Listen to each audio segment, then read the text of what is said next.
اور میں تو بڑی مجھے شدید شرم آئی ہے اس واقعے کے اوپر. پاکستان کا کیا امیج ہم دنیا کے سامنے پیش کر رہے ہیں. نہیں کل سے لوگ اس بات کر رہے ہیں دنیا اور بھر. بہرحال ہمیں توقع رکھنی چاہیے کہ مقدمہ درج ہوگا. کیوں نہیں ہو رہا یہ جاننے کے لیے حسن رضا کو میں نے زحمت دی تھوڑی دیر حسن کے رضا لیے. سے بات میں گفتگو ہو جائے گی اور اب قائد اعظم پر بات کرنی ہے ہم نے. اور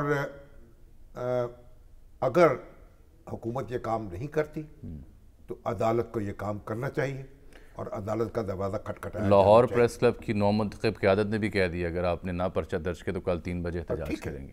تو پھر جو ہوگا چلیں سی ایم سے گزارش ہم ہے آ کہ گئے اس میں تو گرمی ہے بازار دیکھنا. ہم آ گئے تو گرمی ہے بازار دیکھنا. چلیے اب آ جائیے جناب حضرت قائد. جی قائد اعظم میں ان کا ذکر پتہ کیوں کرنا چاہ رہا ہوں آج بالخصوص. ایک تو ان کا یوم ولادت تو ہے ہی, ہم ہر پروگرام میں ان کا ذکر خیر کرتے ہیں جب بھی ان کا یوم ولادت آتا ہے. جو موجودہ اس سے پہلے کہ آپ کچھ واقعہ سنائیں نا. 147 جی 47 میں یوم پیدائش ہے. یوم ولادت. اگر آج وہ ہمارے درمیان ہوتے تو 147 برس کے ہوتے. اچھا میں سر خاص طور پہ جو آپ دیکھیں پہلے ایک سن لیں. ایک موضوع سن لینا میرا, وہ یہ ہے کہ جو جس صورتحال میں اس وقت ہم ہیں, چاہے وہ ہماری سیاست ہے, چاہے وہ ہمارے معاشرتی رویے ہیں, چاہے وہ ہماری پولرائزیشن انتشار ہے, اس سب کو دیکھتے ہوئے تمام سیاستدان ہمیشہ سے جب سے سیاست کر رہے ہیں بانی پاکستان کے نام لیوا تو ہیں, جگہ جگہ ذکر کرتے ہیں, آج بھی کر رہے ہیں, پیغامات جاری ہو رہے ہیں, لیکن نام لیوا ہونے کے باوجود ان کے کہے فرمودات پر عمل پیرا کیوں نہیں ہے؟ اچھا وہ بتاتے ہیں آپ کو. قائد اعظم سب کانٹیننٹ کے, ہندوستان اور پاکستان کے سب سے سینئر سیاستدان تھے اپنے عہد کے. گاندھی جی سے بھی سینئر اور پنڈت جواہر لال نہرو سے بھی سینئر. انہوں نے سیاست کا آغاز کیا ہے 1905 میں جی, اور 5 میں یا 6 میں 5 میں, اور وہ آئے ہیں 20 سال کی عمر میں بیرسٹر بن کر واپس آئے لندن سے. اور 1997 سے انہوں نے 1897 سے انہوں نے پریکٹس کا آغاز کیا بمبئی میں. جی, اور وہ بمبئی کے پہلے مسلمان بیرسٹر تھے. اس سے پہلے کوئی مسلمان بیرسٹر بمبئی میں نہیں تھا. 20 سال کا نوجوان, ایک دھوم مچ گئی ان کی آہستہ آہستہ. بہرحال پھر انہوں نے اپنے آپ کو وکیل کے طور پر مستحکم کیا, اپنے پاؤں پر کھڑے ہوئے, اپنی معیشت کو درست کیا, اور پھر سیاست میں 1905 میں وہ انڈین نیشنل کانگریس جو ہے اس میں اس کا حصہ بنے, INC, اور اس کا انہوں نے اپنی اسٹرگل کا آغاز کیا. گاندھی جی جو ہیں یہ 1915 میں جنوبی افریقہ سے انڈیا آئے, اور انہوں نے پریکٹس کا آغاز وہیں سے کیا. اس وقت یعنی یہ 10 سال جو ہے فرق ہے, 10 سال سینئر ہے قائد اعظم سے. اور پھر پنڈت جواہر لال نہرو جو ہیں وہ تو مزید 10 سال ملازم, 10 سال بالکل. وہ تو ان سے بہت عمر میں بھی چھوٹے تھے, اور ان کے اپنے پریکٹیکل لائف میں بھی, سیاست میں بھی. تو قائد اعظم سینئر ترین سیاستدان تھے, اور انہوں نے بہت کوشش کی. ان کو ہندو مسلم اتحاد کا سفیر سمجھا جاتا ہے, اور کہ ہم ایک دوسرے کے ساتھ مل کر چلیں, سمجھوتا کر لیں. یہاں میرے خیال انڈونیشیا کے وزیر اعظم آئے تھے ڈاکٹر شہریار, اور وہ قائد اعظم سے بھی ملے, اور انہوں نے قائد اعظم سے آٹوگراف حاصل کیے. اتنے ان کی شخصیت سے متاثر ہوئے کہ جب ملے تو پھر ان کو آٹوگراف. تو قائد اعظم نے اس پہ لکھا, جو ان کا آٹوگراف ہے, لیو اینڈ لیٹ لیو, زندہ رہیے اور دوسروں کو زندہ رہنے دیجیے.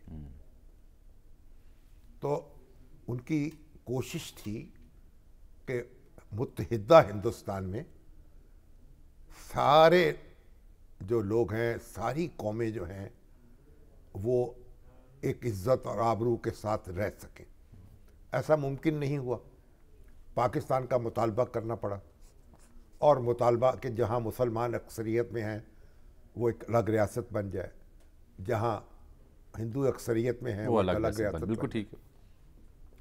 اب 2 ریاستیں وجود میں آ گئی۔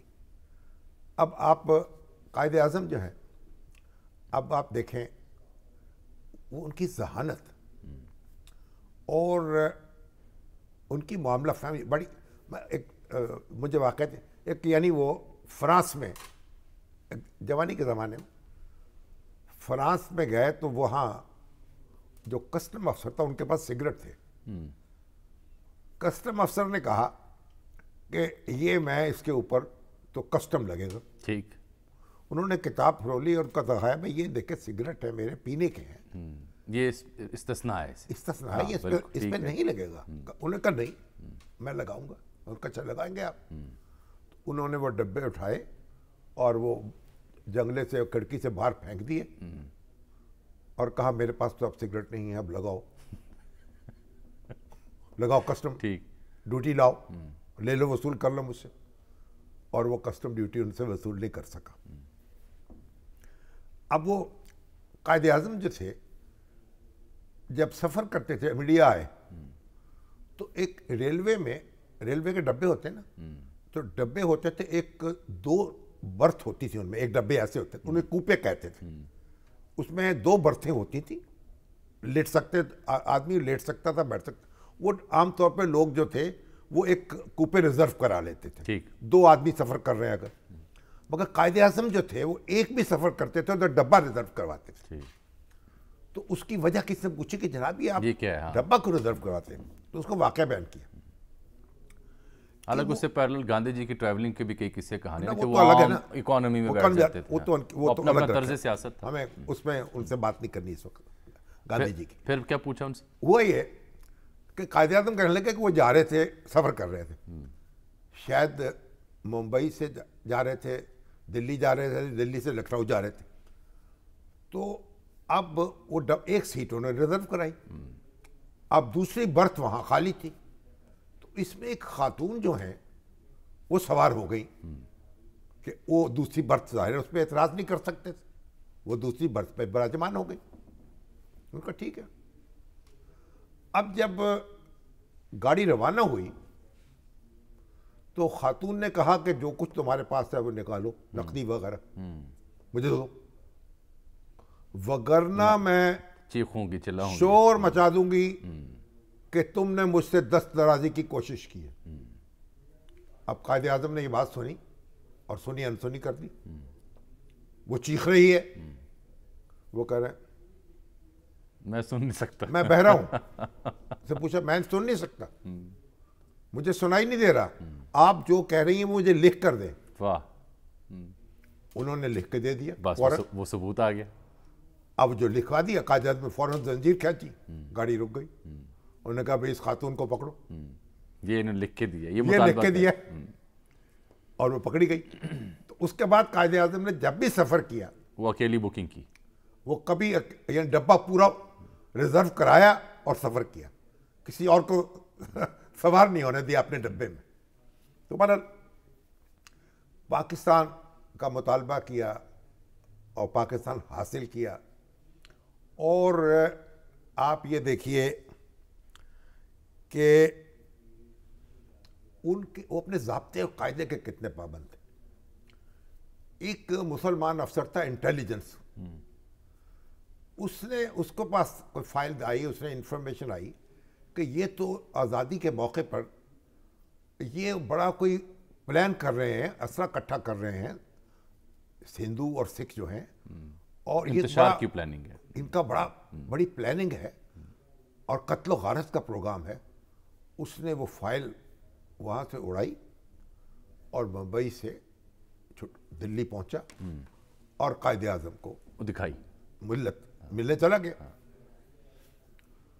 انہوں نے اس کو بلا لیا، اس نے یہ فائل ان کو سامنے رکھی کہ یہ ہو رہا ہے، کہ یہ ہونے والا ہے اور آپ اس کی تیاری کریں۔ تو قائد اعظم نے اس کو کہا کہ دیکھیں آپ مسلمان ہیں، ہاں جی، آپ پاکستان کو آپٹ کر رہے ہیں، یعنی اگر پاکستان آئیں گے ان کا یہ آپ کا جو فرض ہے، فرض منصب، یہ آپ کو اس بات کی اجازت نہیں دیتا کہ آپ سرکاری فائل جو ہے نا وہ اس طرح سے وہ اس طرح سے اسے چوری کریں اور آ کے دوسرے لوگ کسی لوگوں کو دکھائیں. تو پاکستان میں آپ جیسے لوگوں کی ضرورت نہیں ہے. جگہ نہیں ہوگی جو اپنے بڑا اہم واقعہ ہے، بڑا اپنے اہم واقعہ. راز جو ہیں، اپنے فرائض جو اپنے فرائض ادا کرتے ہوئے جو ان کی حفاظت نہ کرے. ٹھیک، کوئی کرتا ہے آج یہ بات؟ نہیں، یہ تو دنیا بدل گئی نا، کایا پلٹ گئی. اب بڑی دوسری بات، اب ان کے سیکرٹری جا رہے تھے تقریر کرنے، تو اردو ذرا کمزور تھی ان کی، بولتے تھے لیکن کمزور تھی کیونکہ رہے تھے انگلستان میں، وہی فرسٹ لینگویج ہی ان کی انگریزی تھی. اب وہ کہتے ہیں، اپنے سیکرٹری سے پوچھا یہ پراؤڈ کا مطلب کیا ہے؟ پراؤڈ اس نے بتا دیا فخریہ، فخر کا اظہار. اب وہاں قائد اعظم نے جا کے جو تقریر کی تو اس میں یہ لفظ استعمال کیا، میں اس پہ پراؤڈ ہوں، اور اس طرح کا وہ فکرہ انہوں نے بول دیا. تو واپسی پہ سیکرٹری نے کہا کہ سر اگر آپ نے مجھے بتایا ہوتا کہ جملہ یہ ہے، کہ جملہ یہ ہے اور یہ بات آپ نے کہنی ہے، تو پھر میں آپ کو عرض کرتا کہ اس کے لیے دوسرا لفظ کیا ہے. یہ پراؤڈ جو ہے یہ غرور کے معنوں میں بھی آتا ہے. تو قائد اعظم نے کہا کہ میں تقریر کرنے سے پہلے اس کا کوئی حصہ کیسے آپ پر ڈسکلوز کر سکتا تھا؟ اچھا، لہٰذا میں آپ کو نہیں بتا سکتا. تقریر کرنے سے پہلے میں کیسے بتا دیتا، اپنی بات فاش کر دیتا. یہ تو ان کا پھر اصول پسندی اور جو زندگی کا طریقہ کار ہے وہ دیکھیے نا. اب دیکھیں، زندگی بھر جو کچھ کمایا اس کی ایک ایک پیسے کی تفصیل موجود ہے، بالکل پوری دنیا کے سامنے. ٹھیک ہے، ہاں بالکل. ان کے آرکائیوز میں چلے جائیں، اور ہم آج اپنے رہنماؤں کے آرکائیوز جو خرچ کیا اس کی تفصیل موجود ہے. جب وہ برطانیہ میں تھے، بینک اکاؤنٹ میں ان کے جو رقم آتی تھی ان کے والد بھیجتے تھے، اس رقم کی تفصیل بھی وہاں موجود ہے. جو اس میں اچھا جس زمانے میں وہاں گئے تو اس وقت برطانیہ میں وہ آج کل کا معاملہ نہیں تھا کہ ہر گھر میں اب تو ٹھنڈے گرم کا انتظام ہے نا، ٹیمپریچر کنٹرول ہوتا ہے اور گیزر بھی لگے ہوئے ہیں، پانی گرم آتا ہے. اس زمانے میں ایسا نہیں تھا. اس زمانے میں وہ پانی ٹھنڈا اور گرم ہر گھر میں نہیں ہوتا تھا، اور ٹھنڈا پانی جو ہے اس کو گرم کرنے کے لیے ایندھن کی ضرورت ہوتی تھی. تو اس لیے اکثر گھروں میں ہر وقت گرم پانی میسر نہیں ہوتا تھا. تو قائد اعظم جس گھر میں ٹھہرے اس کی مالکہ جو تھی لینڈ لیڈی، اس نے کہا برخوردار، ہمارے ہاں گرم پانی جو ہے وہ دستیاب نہیں ہے، اس لیے تم روزانہ نہا نہیں سکو گے. انہوں نے کہا بھی میں تو روزانہ نہاتا ہوں، دیکھی جائے گی جو ہوگا. تو وہ اگلے دن جو گئے باتھ روم میں تو ٹب جو تھا نا اس میں برف جم چکی تھی، اتنا تھا اسی ٹائپ. اس پہ مکہ مارا، برف توڑی اور نہا لی. یعنی جس چیز کا تہیہ کر لے، اور نہاتے تو روز سردی میں بھی. اور محترمہ فاطمہ جناح نے یہ بات لکھی ہے، جو لینڈ لیڈی تھی نا انگلینڈ میں، انگلینڈ والی، ہاں ان کے ہاں ان کی ایک بیٹی بھی تو کرسمس کا تہوار منایا جا رہا تھا، جیسے آج کرسمس ہے، انہیں بھی بلایا گیا. اس میں ایک کھیل ان کو بھی مدعو کر لیا گیا. اب ایک کھیل کھیلتے تھے کہ جو شرکا ہے نا وہ چھپ جاتے تھے اور ایک دوسرے کو تلاش کرتے تھے. تو جو لڑکا یا مرد کسی لڑکی کو یا کسی خاتون کو تلاش کر لیتا تھا وہ اس کو کس کرتا تھا، بوسہ دیتا تھا. بوسہ دیتا تھا. تو جو لینڈ لیڈی کی بیٹی تھی وہ چھپی اور قائد اعظم نے اس کو تلاش کر لی. اس نے کہا جناب اب مجھے کس کریں. ان کا میں کیسے کس کروں، ہمارے مذہب میں تو اس بات کی اجازت نہیں. ممانعت ہے، بالکل ٹھیک.